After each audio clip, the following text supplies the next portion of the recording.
राष्ट्रवादी आमदार अपात्रता सुनावणीचा निकाल आज जाहीर होणार आहे। विधानसभा अध्यक्ष राहुल नार्वेकर दुपारी निकालाचं वाचन करतील। त्यामुळे कोणाचे आमदार अपात्र ठरणार, अजित पवार गटाचे की शरद पवार गटाचे? विधानसभा अध्यक्ष नेमका काय निकाल देणार याकडे सगळ्यांचं लक्ष लागलंय।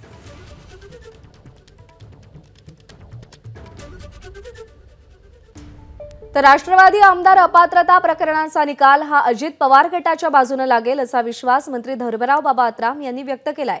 शरद पवार गटाने आपला पक्ष अजित पवार गटात विलीन करावा असाही सल्ला धर्मराव बाबा अत्राम यांनी दिलाय। विदर्भातील 3 लोकसभा जागांवरती आमचा दावा कायम असल्याचा पुनरुच्चार धर्मराव बाबा अत्राम करतात। एनसीपीचा क्लेम आहे आणि गोंदियावर याच्यावर म्हणजे गडचिरोलीवर पण आहे। गडचिरोली, भंडारा, अमरावती असा हे 3 जागा आमचा आहे। तर त्या दृष्टिकोनातून आमचा क्लेम राहणारच आहे आणि त्या नेते बसल्यानंतर महायुतीचे ते ठरवतील त्याप्रमाणे आपल्याला सगळ्यांना काम करायचं आहे। महाराष्ट्राच्या विकासाकरता, हिताकरता, राज्य आपला देशाच्या हिताकरता त्यांनी राष्ट्रवादी काँग्रेस सोबत जे अजितदादांच्या नेतृत्वाखाली सगळे लोकांना पाठवून त्यांनी मार्गदर्शक म्हणून त्यांनी काम केलं पाहिजे असं मला तरी वाटते आणि आता आराम केला पाहिजे साहेबांनी। एबीपी माझा, उघडा डोळे बघा नीट।